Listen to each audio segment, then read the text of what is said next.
Hey guys, what's up? It's Greg. How's everybody doing today?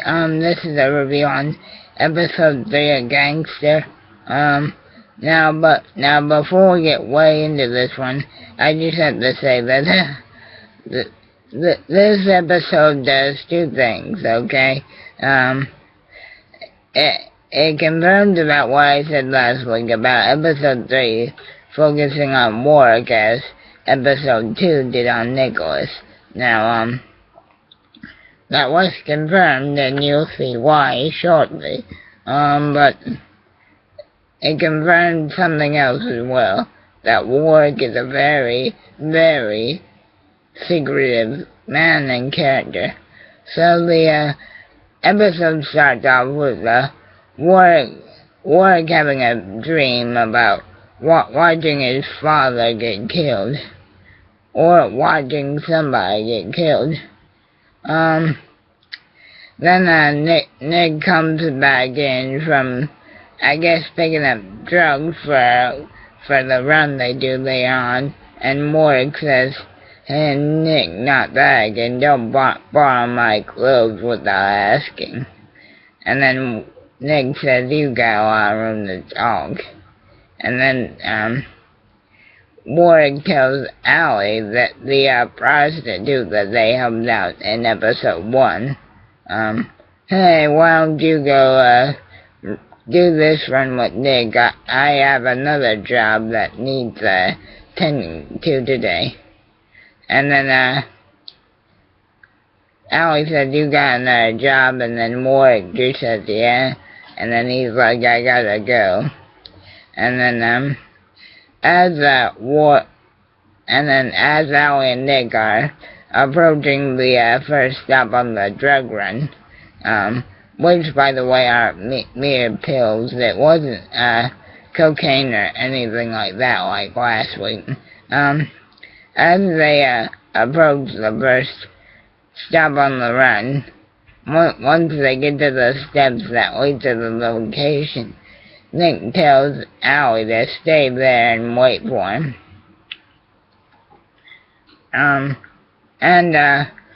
While they're out, Warwick asks if they can pick him up a pack of cigarettes, 'cause he's out. And then the salesperson says, basically, gives Allie a paper about a murder that took place 22 years ago on the day that this episode takes place.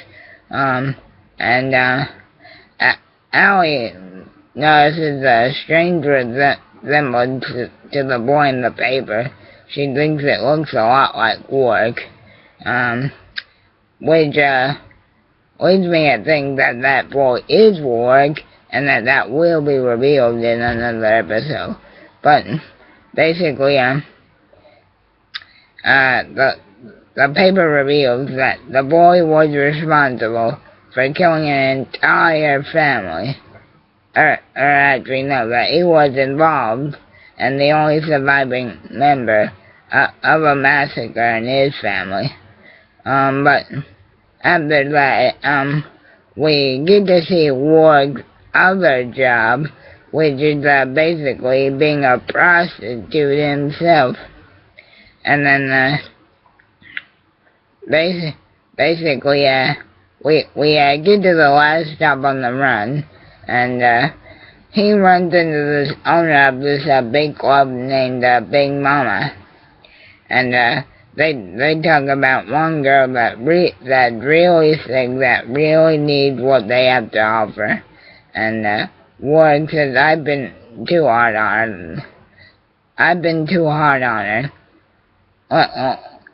Let me go see her to make her feel a little better, which is to basically perform his second job with her. And then Big Mama says, "Oh, she's too weak for that, besides I'm a busy woman." Anyway, the real reason that Nicholas doesn't let Allie go to do that run with him before we see Warwick again is that he can't be ruthless if something needs to happen if a woman's there. So yeah, overall again guys, the episode really does focus on war as I predicted, and overall a real good episode this time around. Now like I said, I think we may get into more about both Nick's and Warwick's past in upcoming episodes, but yeah, overall pretty good for this one. That's about all there's to say without spoiling the whole thing. So, until we see each other again for next week's review, have a good day and keep on rocking. Yeah.